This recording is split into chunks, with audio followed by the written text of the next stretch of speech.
8ஆம் வகுப்பு கணக்கு.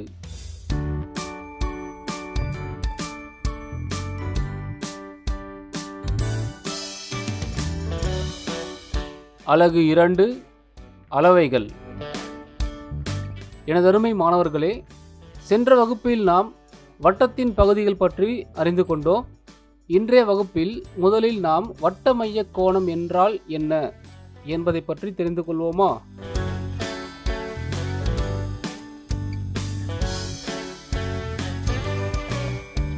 வட்ட மைய கோணம் ஒரு வட்டக்கோண பகுதியானது அவ்வட்டத்தின் மையத்தில் ஏற்படுத்தும் கோணம் வட்ட மைய கோணம் ஆகும். அதாவது மாணவர்களே, இங்கு OAB என்பது ஒரு வட்டக்கோண பகுதியாகும். இதில் O என்பது வட்டக்கோணத்தின் உச்சி. இந்த வட்டக்கோண பகுதியானது இவ்வட்டத்தின் மையத்தில் ஏற்படுத்தும் கோணம் தீட்டா. இதுவே வட்ட மைய கோணமாகும். அதாவது கோணம் AOB is equal to theta degree. இதுவே வட்ட மைய கோணமாகும். எனது அன்பு மாணவர்களே, அடுத்து ஒரு வட்டம் சம அளவுள்ள n வட்டக்கோண பகுதிகளாக பிரிக்கப்பட்டால் அதன் வட்ட மைய கோணம் என்னவாக இருக்கும் எனில், வட்டக்கோண பகுதியின் மைய கோணம் theta degree is equal to 360 degree by n. இங்கு 360 டிகிரி என்பது வட்டத்தின் முழு கோணத்தை குறிக்கிறது. n என்பது வட்டக்கோண பகுதிகளின் எண்ணிக்கையை குறிக்கிறது. எனதருமை மாணவர்களே, அடுத்து நாம் ஒரு அரை வட்டத்தின் மைய கோணம் என்ன என்பதை கண்டறியலாம். நாம் ஏற்கனவே பார்த்துள்ளோம், வட்டக்கோண பகுதியின் மைய கோணம் தீட்டா டிகிரி என்பது 360 டிகிரி பை n ஆகும். மாணவர்களே, இப்போது நாம் இந்த வட்டத்தை 2 சம அளவுள்ள பகுதிகளாக பிரித்துள்ளோம். இதில் ஒரு பகுதி அரைவட்டமாகும். இப்போது இந்த அரைவட்டத்தின் மைய கோணம் என்ன என்பதை நாம் கண்டறிய போகிறோம். அரைவட்டத்தின் மைய கோணம் theta degree is equal to 360 by 2. மாணவர்களே, இங்கு கவனியுங்கள், நாம் ஏன் theta degree is equal to 360 degree by 2 என எழுத வேண்டும்? ஏனெனில் இந்த வட்டம் 2 சம பகுதிகளாக பிரிக்கப்பட்டுள்ளது. எனவே n இன் மதிப்பு 2 ஆகும். ஆகவேதான் நாம் theta degree is equal to 360 degree by 2 என எழுதுகிறோம். 360 டிகிரியை 2 ஆல் வகுத்தால் நமக்கு கிடைப்பது 180 டிகிரி. எனவே அரைவட்டத்தின் மைய கோணம் 180 டிகிரி ஆகும். அடுத்து நாம் கால்வட்டத்தின் மைய கோணத்தை கண்டறிய போகிறோம். ஒரு வட்டக்கோண பகுதியின் மைய கோணம் theta degree is equal to 360 degree by n ஆகும். ஒரு வட்டத்தை நாம் 4 சம அளவுள்ள பகுதிகளாக பிரித்துக் கொள்கிறோம். இதில் AOB என்பது கால்வட்டம் ஆகும்.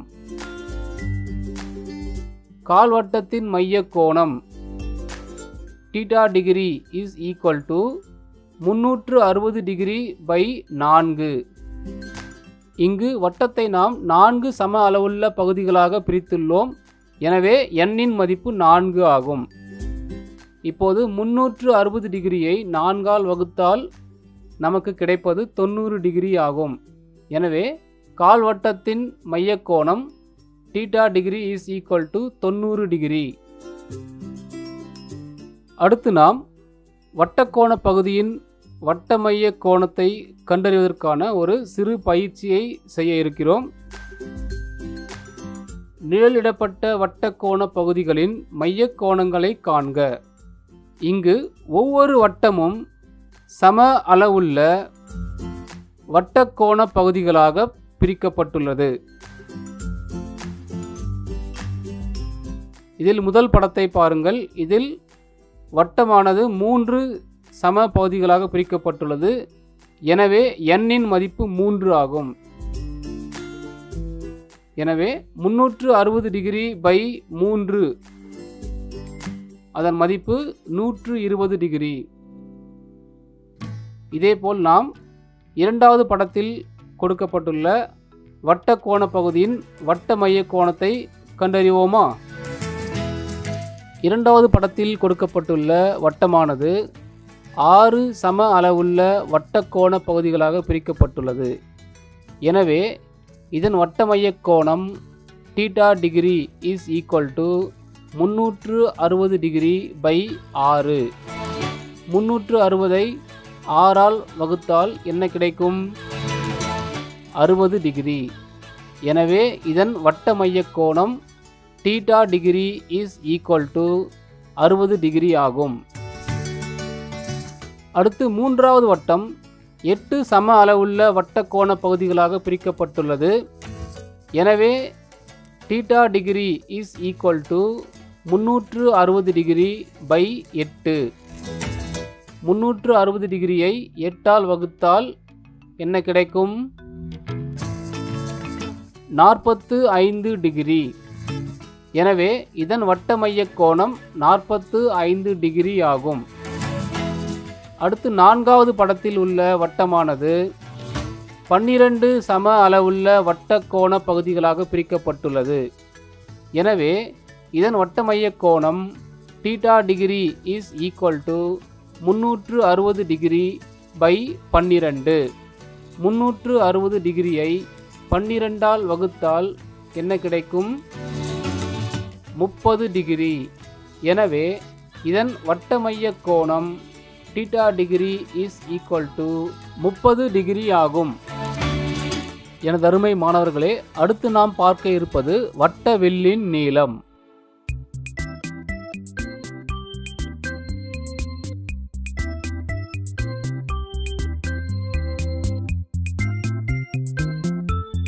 முதலில் நாம் அரைவட்ட வில்லின் நீளம் என்ன என்பதை கண்டறியலாம்.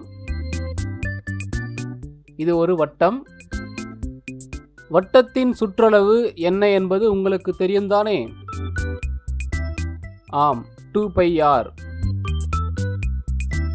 இப்போது நாம் இந்த வட்டத்தை இரு சம பகுதிகளாக பிரிக்கிறோம். இந்த அரை வட்டத்தின் மைய கோணம் 180 டிகிரி. இப்போது இந்த அரை வட்டத்தின் வில்லின் நீளம் என்ன என்பதை நாம் கண்டறிய போகிறோம். அரை வட்டத்தின் வில்லின் நீளம் வட்டத்தின் சுற்றளவில் பாதியாகும். எனவே அரை வட்டத்தின் வில்லின் நீளம் இஸ் ஈக்குவல் டு 1/2 பெருக்கல் 2πr. இதனை நாம் 180 டிகிரி பை 360 டிகிரி பெருக்கல் 2πr என எழுதலாம். அடுத்து நாம் கால்வட்ட வில்லின் நீளம் என்ன என்பதை கண்டறிய போகிறோம். கால்வட்டம் என்பது வட்டத்தில் 4இல் ஒரு பகுதி. அதன் மைய கோணம் 90 டிகிரி ஆகும். எனவே கால்வட்டத்தின் வில்லின் நீளம் இஸ் ஈக்குவல் டு 1/4 பெருக்கல் 2πr. இதனை நாம் 90 டிகிரி பை 360 டிகிரி பெருக்கல் 2πr எனவும் எழுதலாம். எனவே வட்டவில்லின் நீளம் என்பது அந்த வட்டக்கோண பகுதியின் மைய கோணம், அதாவது θ டிகிரி பை 360 டிகிரி பெருக்கல் 2πr ஆகும். வட்டவில்லின் நீளம் L is equal to θ degree by 360 degree பெருக்கல் 2πr அலகுகள். அடுத்து நாம் இந்த வட்டவில்லின் நீளத்தை கண்டறிவதற்கான மற்றொரு முறையை பார்க்கலாம். ஒரு வட்டமானது n சம பாகங்களாக பிரிக்கப்பட்டால் வட்டவில்லின் நீளம் L is equal to 1/n பெருக்கல் 2πr அலகுகள். எனதருமை மாணவர்களே, அடுத்து நாம் பார்க்க இருப்பது வட்டக்கோண பகுதியின் பரப்பளவு.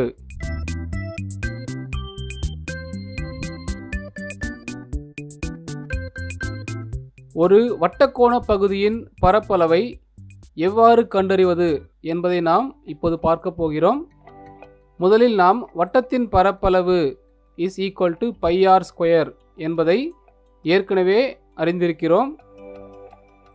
இப்போது வட்டக்கோண பகுதியின் பரப்பளவு A is equal to θ degree by 360 degree பெருக்கல் πr² சதுர அலகுகள். இங்கு θ டிகிரி என்பது கொடுக்கப்பட்டுள்ள வட்டக்கோண பகுதியின் வட்ட மைய கோணம் ஆகும். r என்பது வட்டக்கோண பகுதியின் ஆரம் ஆகும்.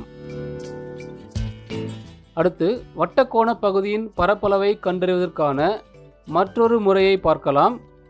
ஒரு வட்டமானது n சம பாகங்களாக பிரிக்கப்பட்டால் வட்டக்கோண பகுதியின் பரப்பளவு A is equal to 1/n பெருக்கல் πr² சதுர அலகுகள் ஆகும்.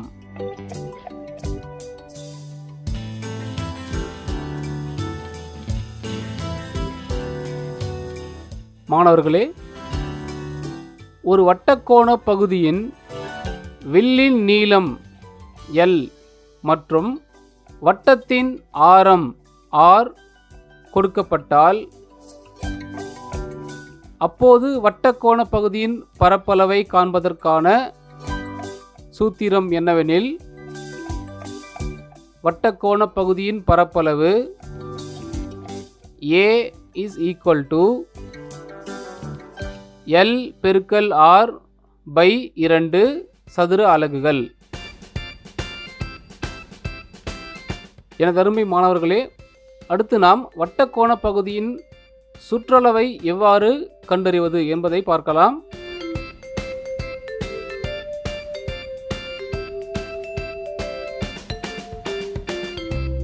வட்டக்கோண பகுதியின் சுற்றளவு P இஸ் ஈக்குவல் டு வட்டவில்லின் நீளம் கூட்டல் இரு ஆரங்களின் நீளம். அதாவது P இஸ் ஈக்குவல் டு வட்டவில்லின் நீளம் L கூட்டல் இரு ஆரங்களின் நீளம் 2r அலகுகள் ஆகும். எனதருமை மாணவர்களே, இன்றைய வகுப்பில் நாம் வட்டக்கோண பகுதியின் மையக் கோணம் கண்டறிவதற்கான சூத்திரம் θ degree is equal to 360 degree by n என்பதை தெரிந்து கொண்டோம். அடுத்து வட்டவில்லின் நீளம் கண்டறிவதற்கான சூத்திரம் L is equal to θ degree by 360 degree பெருக்கல் 2πr அலகுகள் என்பதை நாம் தெரிந்து கொண்டோம்.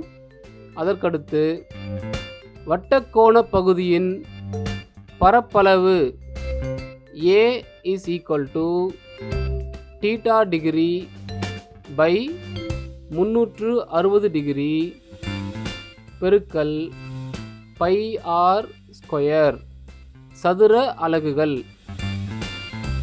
என்பதையும் நாம் தெரிந்து கொண்டோம்.